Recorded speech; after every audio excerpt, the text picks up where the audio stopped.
You're listening to The Jewish Truth Bomb with Lenny Goldberg. Hey, this is Lenny Goldberg, and thank you for joining me today. I want to open up by talking about what's called in the media settler violence, the violence of the settlers, which seems to be concerning the world at large, and it especially concerns the Israeli authorities, that's for sure, because for them it's very embarrassing. We can't show the world that Jews are violent. We can be victims, no problem with that, but never violent. And so this subject came up last week when 5 Jewish settlers were arrested and put in administrative detention because they were suspected of committing violence in the Arab village of Jit last week. And basically what happened was that about 100 settlers, according to the Times of Israel, which is the same thing as the New York Times, a real leftist anti-Semitic rag, they explain it that 100 extremist settlers are believed to have perpetrated the rampage on August 15th, torching at least 4 homes and 6 vehicles in the village located just west of Nablus. Of course, they'll never write Shechem. That's the real name of the village. And just generally speaking, the Shin Bet is so nervous about what they call settler violence, much more nervous than they are about Arab violence or the Hamas even. And so much so, I want to read a letter that the Shin Bet chief Ronen Bar, this letter was published in the Israeli newspapers. The Shin Bet chief Ronen Bar, he sends a letter warning Prime Minister Benjamin Netanyahu and Defense Minister Yoav Gallant and other ministers. And this letter is all about what he calls the Jewish terrorists, how they represent a threat to the state of Israel. And this is what he wrote to them. I'm writing you this letter in pain, great fear, as a Jew, as an Israeli, and as a member of a security force, about the growing phenomenon of Jewish terrorism from the Hilltop Youth. Again, this is from the head of the Shin Bet. And he writes in this letter, the Hilltop Youth phenomenon has long since become a widespread breeding ground for violent activity against Palestinians. The damage to the state of Israel, especially now, and to the vast majority of the settlers, that is, the Hilltop Youth are giving the nice settlers a bad name. They're causing damage to the image of the settlers. So the damage they do to the vast majority of the settlers is indescribable. They're causing global delegitimization, even among our greatest allies. So of course is the key for him that the Hilltop Youth, by perpetrating violence, they're killing our image. We're feeding into the narrative that Jews are committing genocide and violence, and we can't have that. We're going to lose even our best allies, even those nice Republicans and sometimes Democrats even, who are for Israel. When these allies of ours find out what the Hilltop Youth are doing, we're going to lose them. And he writes the following as well. The IDF's personnel, which is already struggling to keep up with all its missions and which wasn't intended to deal with this, vengeful attacks that are sparking another front in the multi-front war we are in. That is, these settlers, they're creating another front. We got the Hezbollah in the north, we got the Hamas in the south, and now we got the Hilltop Youth in the middle. And so he writes here, they're putting more players into the cycle of terror, a slippery slope. And his letter goes on and on explaining how dangerous these Hilltop Youth are.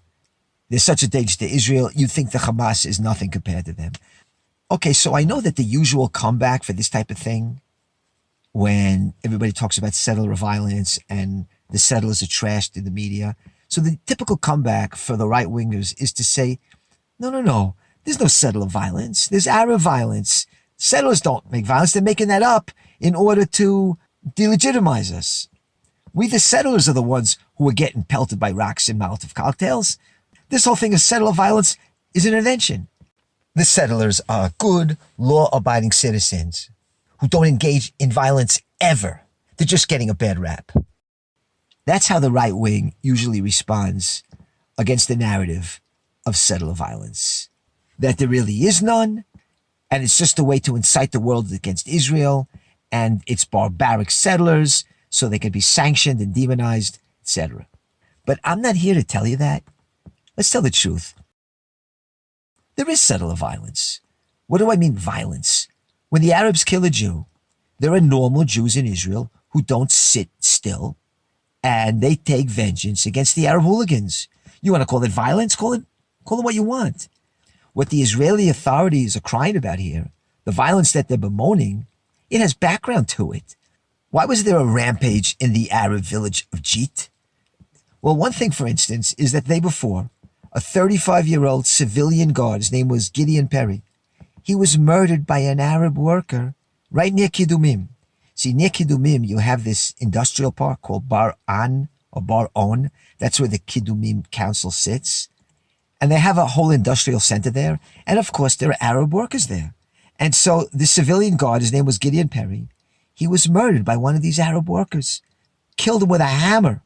The Arab snatched his gun, he fled the scene in a stolen vehicle, and Gideon Perry later died in the hospital by getting smashed with a hammer by this Arab. So that's what happened. And so this so-called settler violence was a reaction to that. And it's not just that. It's a reaction to Jewish cause getting stoned in this Arab village of Jit. If you drive from Kidumim and you have to go every day to Kfar Saba to work, that's what most of the people in Kidumim do. They have to go through Jit.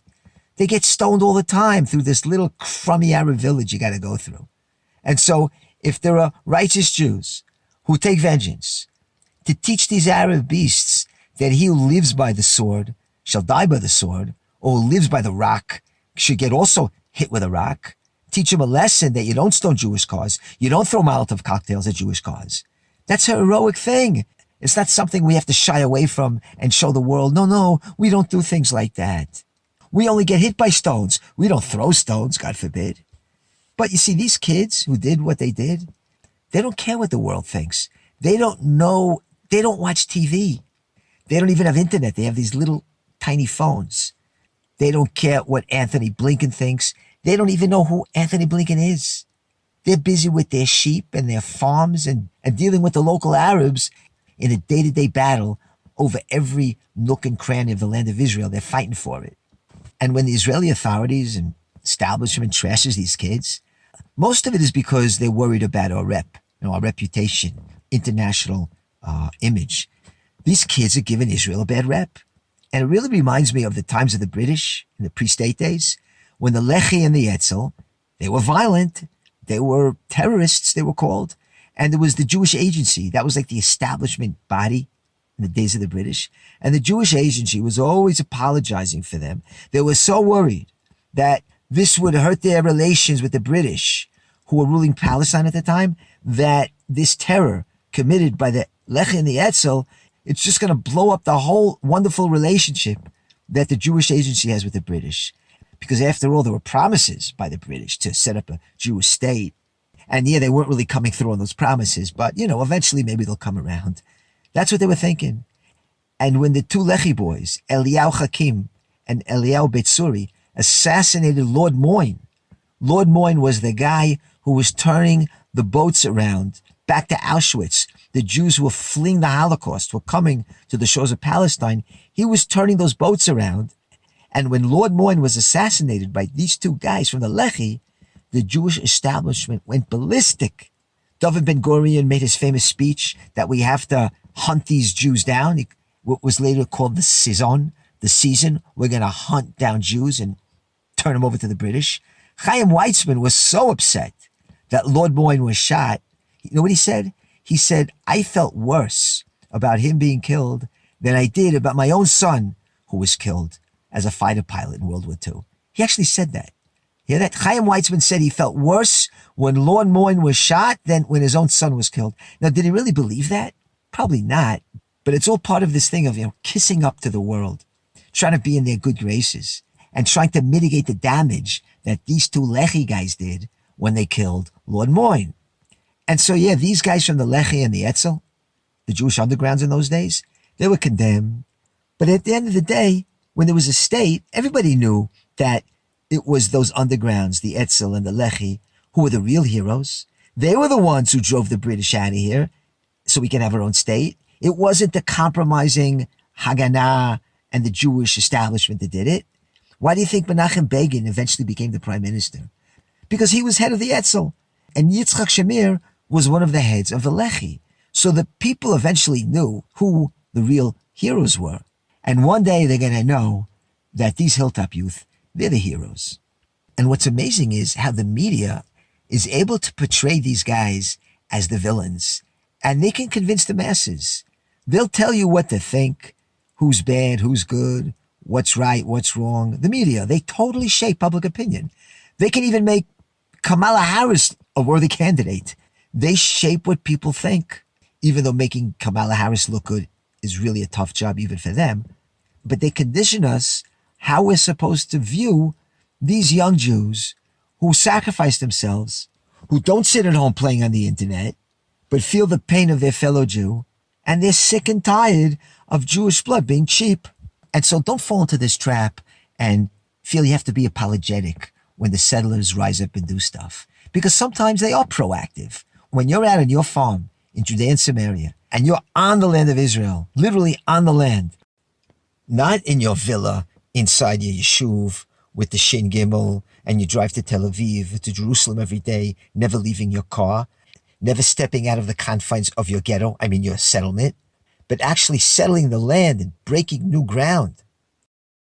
And you're fighting for the land of Israel. And you have to deal with the Arab hooligans. Yeah, there is a struggle with the local Arabs. So what?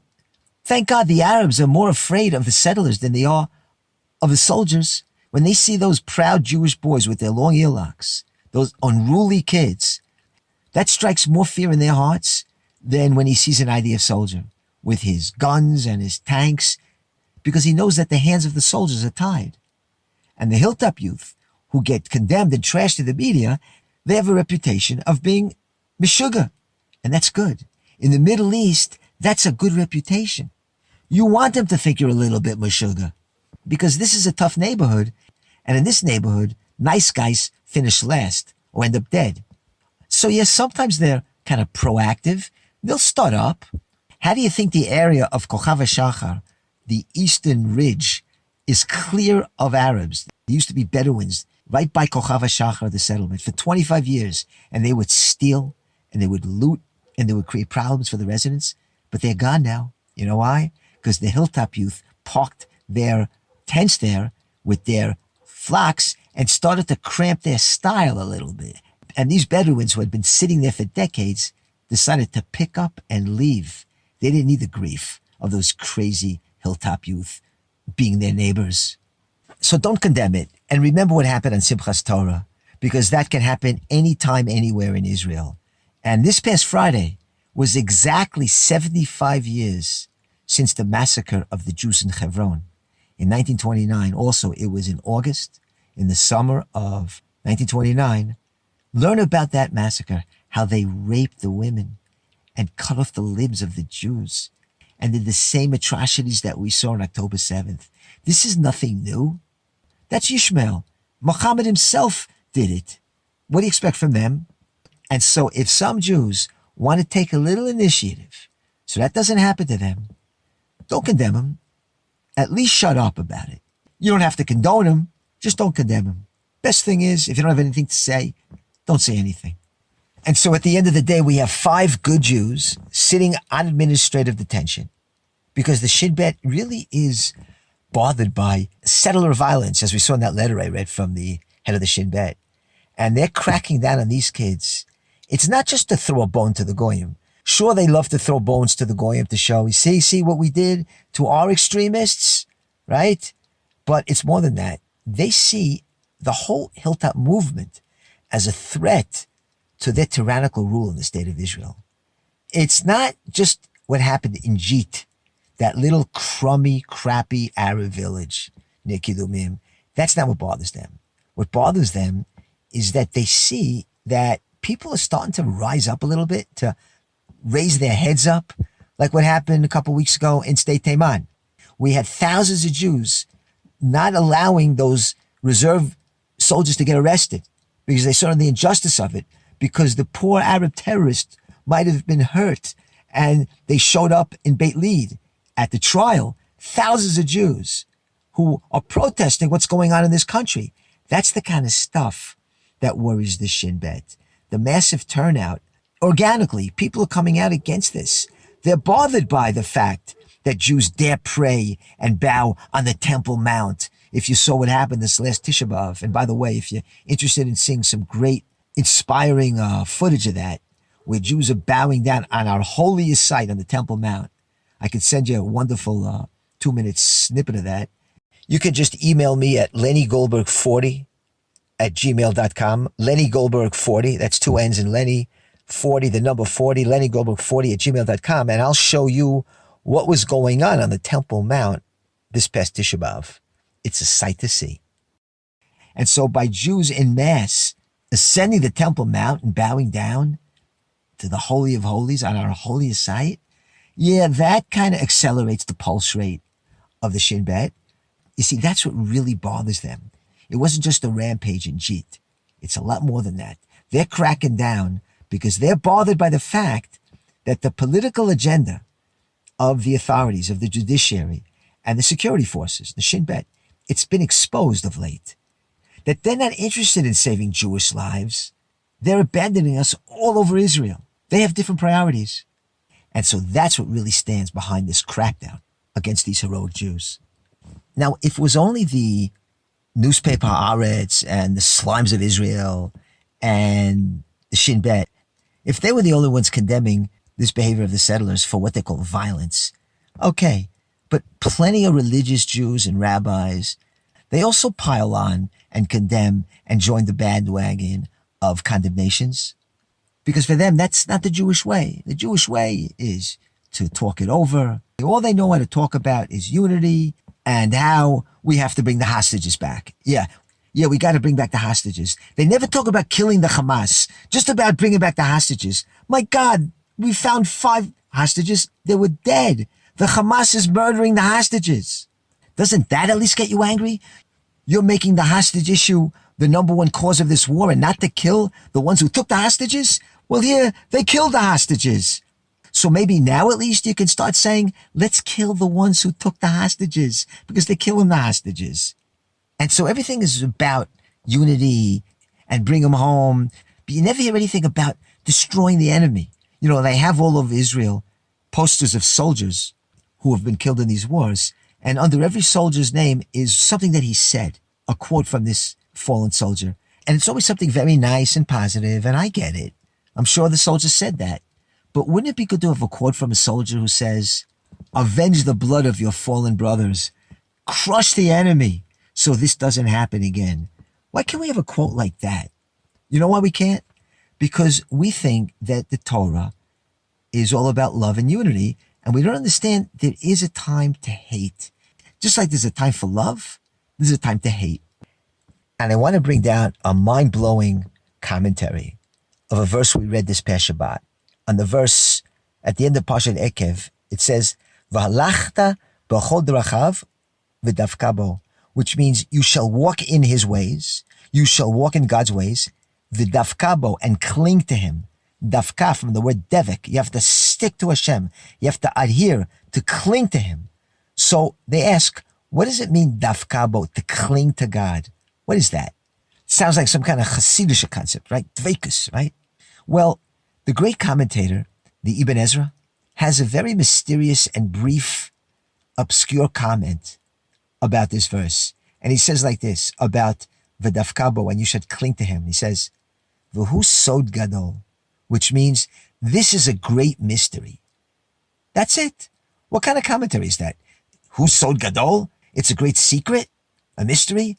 And so the Ibn Ezra leaves us in suspense. Right? He doesn't explain why it's a great mystery. His comment is more of a mystery than the verse itself. And so he leaves it unclear and unanswered. But the student of the Ibn Ezra, his name is Avi Ezer, he explains what the Ibn Ezra meant. And this is something you have to etch in your memory. And Rabbi Kahana used to say that everybody has to learn this by heart, this commentary of the Avi Ezer. He writes this in his book, Or Ayon, that every Jew is duty-bound to engrave this on his heart. And so let's hear what the Avi Ezer says. Yes, the Ibn Ezer is right. It is a great mystery, a secret, for one who wants to appropriately devote himself to God. What is dveikus? What is this clinging? that if you want to appropriately devote yourself to God, that is knowing how to cling to God. What does that mean? That you must know how to cling to those midot, to those attributes, without confusing them, without mixing them up, and not to be merciful in a place where one is supposed to be angry, like with a student. Sometimes you have to be tough on a student, or a sinner. You can't always be nice. That's a situation where you have to use the midah, the characteristic of anger. And he continues, and not to be humble and modest in a place where one has to show pride and vengeance, if that is what is called for in that particular situation, as in the episode of Pinchas. So Avi Ezra is saying here that you got to know when to be humble, you got to know when to be cruel, and you got to know when to be kind, and you have to adapt to each situation accordingly. That's dveikus. You're sticking to his midot. You're clinging to the midot of Hashem. You're not stuck on one characteristic of always being nice or always being not nice, but you know how to flip it when the situation calls for it.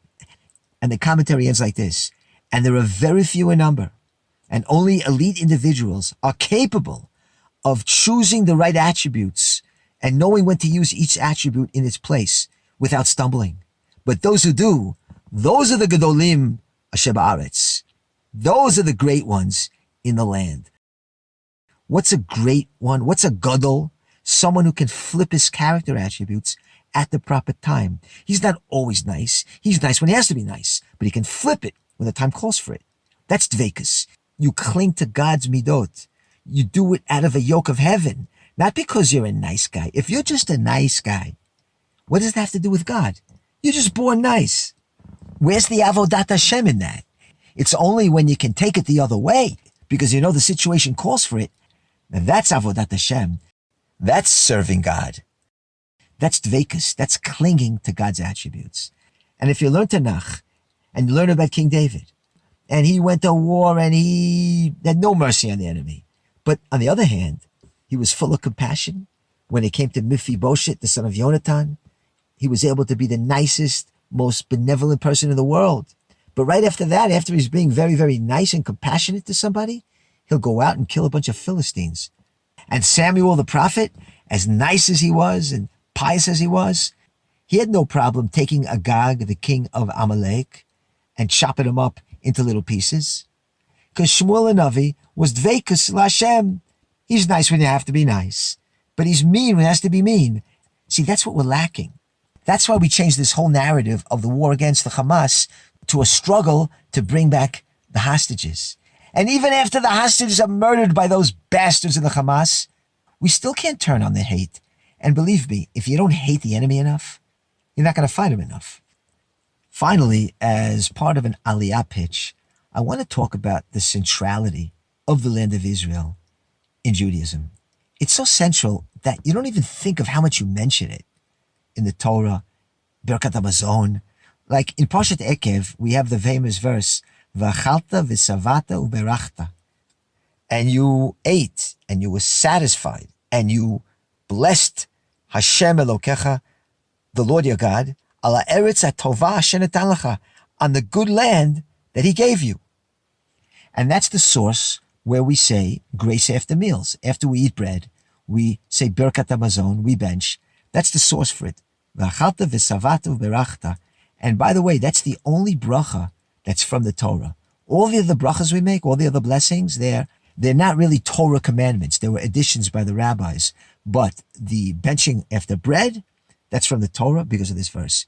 And when you recite Birkat HaMazon, the grace after meals, we're constantly talking about the land of Israel. Wherever a Jew was, for 2,000 years in the exile, he's saying, Nodel lecha la'aretz asher natan lecha. What we say in Birkat HaMazon, the second paragraph, we thank you for the good holy land that you gave us. We're always talking about the land of Israel. Even after eating a piece of cake.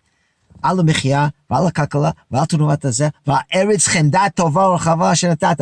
the beautiful land you gave us. We're always talking about the good land. Also in Parshat Be'ekev, Ha'eretz HaTovah, Ha'eretz HaTovah. We say it in Birkat HaMazon, Ha'eretz HaTovah. We say it in Al Mechia after we eat a piece of cake. Like, what's the connection between eating a pizza or a piece of cake or a piece of bread and talking about the land of Israel? We're always talking about it though, because it's just that central. because that's where we're supposed to be. We're supposed to be eating our pizzas and our bread and our cookies and saying Ala Mechia and Birkat Hamazon in the good land, in the land of Israel. And so when people think, should I make Aliyah, not make Aliyah? It's dangerous over there. It's dangerous over here too. There I could get slaughtered by Arabs. Here I could get pushed on a subway track, right? Either way, it could be dangerous. Don't think though. Don't think in those terms. Just think when you say Birkat Hamazon or Ala Mechia after you eat a piece of cake, how much you're mentioning the land, the good land, because that's the bottom line. God wants us here. It's not a question of which place is safer. I'm sure that after the massacre in Hebron in 1929 and other pogroms that were carried out in Israel, the Jews in Europe were saying, wow, Israel's dangerous. I'm going to stay here where it's safe. I'm going to stay here in Europe. And so you don't know what's safe and what's not safe. You just have to do the right thing. You just have to read Birkat Hamazon. You have to bench, say your blessings, and look what it says. It's all about the Eretz HaTovah Shenatan Lach, the good land that God gave us. And so make that move and make Aliyah le'Eretz HaTovah, to the good land. That's it for me. If you want to hear more, you can tune into my Bible classes, Lenny Goldberg's Bible classes. I mentioned today David HaMelech and his wars, and Shmuel, and we learn about all the great Jewish leaders in the Tanakh. That's our blueprint. That's our history. That's our story.